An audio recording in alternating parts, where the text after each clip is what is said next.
జనబేరి news కి స్వాగతం. చిత్తూరు జిల్లా పలమనేరు నియోజకవర్గం వి కోట మండలంలో నారా చంద్రబాబు నాయుడు 75వ జన్మదిన వేడుకలు ఘనంగా నిర్వహించారు. మొదటగా శ్రీ వీరాంజనేయ స్వామి ఆలయంలో ప్రత్యేక పూజలు నిర్వహించారు. ఎన్టీఆర్ సర్కిల్ వద్దకు చేరుకుని ఎన్టీఆర్ విగ్రహాన్ని పూలమాలతో వేసి నివాళులర్పించారు. కేక్ కట్ చేసి అందరికీ పంచిపెట్టారు. మండల పార్టీ అధ్యక్షులు రంగనాథ్ మాట్లాడుతూ నారా చంద్రబాబు నాయుడు జన్మదిన శుభాకాంక్షలు తెలుపుతూ భారతదేశంలోనే కాక ప్రపంచ దేశాల పటంలో తెలుగు రాష్ట్రాలను గుర్తింపు తెచ్చిన ఘనత అది ఎవరైనా ఉన్నారంటే అది నారా చంద్రబాబు నాయుడు వల్లే సాధ్యమైందన్నారు. భారతదేశంలో 16వ స్థానంలో ఉన్న ఆంధ్రప్రదేశ్ని 3వ స్థానానికి తీసుకొచ్చిన ఘనత మన కూడా ముఖ్యమంత్రిదే అని 75 ఏళ్ల వయసులో కూడా ఎల్లవేళలా స్వర్ణాంధ్రప్రదేశ్ కోసం అహర్నిశలు కష్టపడుతూ ఉన్నారని, వారు నిండు నూరెళ్లు ఆ కలియుగ దేవుడి చల్లని ఆశీస్సులు ఉండాలని కోరారు. తర్వాత ప్రభుత్వ ఆసుపత్రిలో గర్భిణీ స్త్రీలకు, వృద్ధులకు పాలు పండ్లు అందజేసి అనంతరం అన్నదాన కార్యక్రమం నిర్వహించి పేద ప్రజలకు పంచిపెట్టారు. ఈ కార్యక్రమంలో పెద్ద ఎత్తున మండల నాయకులు, కార్యకర్తలు, తెలుగుదేశం పార్టీ అభిమానులు పాల్గొన్నారు.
రెండు చేయాలి. ఎన్ని ఫోటోలు గ్రూప్లో అన్నీ చేస్తాను.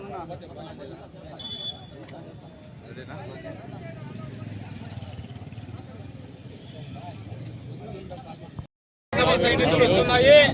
అదేవిధంగా రాబోయే కాలంలో పంచాయతీ కానీ, మండల పరిషత్ కానీ, జిల్లా పరిషత్ కానీ ఎన్నికలు రాబోతున్నాయి.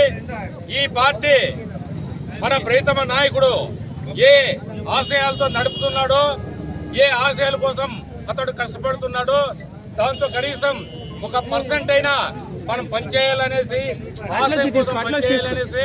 రాబోయే స్థానిక సంస్థ ఎన్నికల్లో కూడా మీరందరూ పార్టీని అభివృద్ధి చేసే ఉద్దేశంతో ఎవరైతే గతంలో పార్టీ కోసం పనిచేశారో, ఎవరైతే పార్టీ కార్యకర్తల సంక్షేమం కోసం పనిచేశారో, ఎవరైతే ఈ ప్రభుత్వం రావాలని పనిచేశారో అలాంటి వారికి ప్రాముఖ్యత ఇచ్చి కింద స్థాయి నుంచి జిల్లా స్థాయి వరకు మంచి ప్రజాప్రతినిధులను ఎన్నుకోవాలనేసి, రాబోయే కాలంలో పార్టీ మరింత బలపేతంగా బలపడడానికి మీరు సహకారం ఇవ్వాలనేసి అందరూ ఈ జరగబోయే స్థానిక సంస్థల ఎన్నికల్లో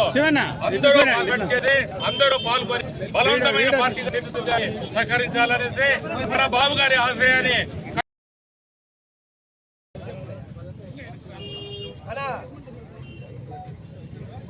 ముఖ్యమంత్రి చంద్రబాబు నాయుడు గారి 75వ బర్త్డే సందర్భంగా వీకోటలో తెలుగుదేశం పార్టీ కార్యకర్తలు, నాయకులు, మాజీ ప్రజాప్రతినిధులు, యువత అందరూ కూడా కలిసి చంద్రబాబు నాయుడు గారికి బర్త్డే సందర్భంగా కేక్ కట్ చేయడం జరిగింది. అదే రకంగా ఆసుపత్రుల్లో పాలు పండ్లు ఇవ్వడము మరియు అన్నదాన కార్యక్రమం కూడా ఏర్పాటు చేశాము. చంద్రబాబు నాయుడు గారు ముఖ్యమంత్రి అయిన దానివల్ల ఈరోజు భారతదేశంలోనే కాకుండా ప్రపంచ దేశాల్లో కూడా తెలుగు రాష్ట్రానికి గుర్తింపు తెచ్చిపెట్టిన ఘనత మన చంద్రబాబు నాయుడు గారిని, అదేవిధంగా రామారావు గారిని కూడా మీకు తెలియజేస్తున్నాం. ఈరోజు డెవలప్మెంట్లో మనము 16వ స్థానంలో ఉంటే ఇప్పుడు మళ్ళీ 3వ స్థానానికి వచ్చినాము. ఆ కీర్తి కూడా మన చంద్రబాబు నాయుడు వచ్చింది. అదేవిధంగా రాజధాని లేని రాష్ట్రంగా మనము విడిపోయి పక్క తరిపితే ఈరోజు అమరావతి రాజధానిగా నిర్మించి ప్రపంచ దేశాల్లోనే ఒక కీర్తి సంపాదించిన ఘనత చంద్రబాబు నాయుడు గారిది.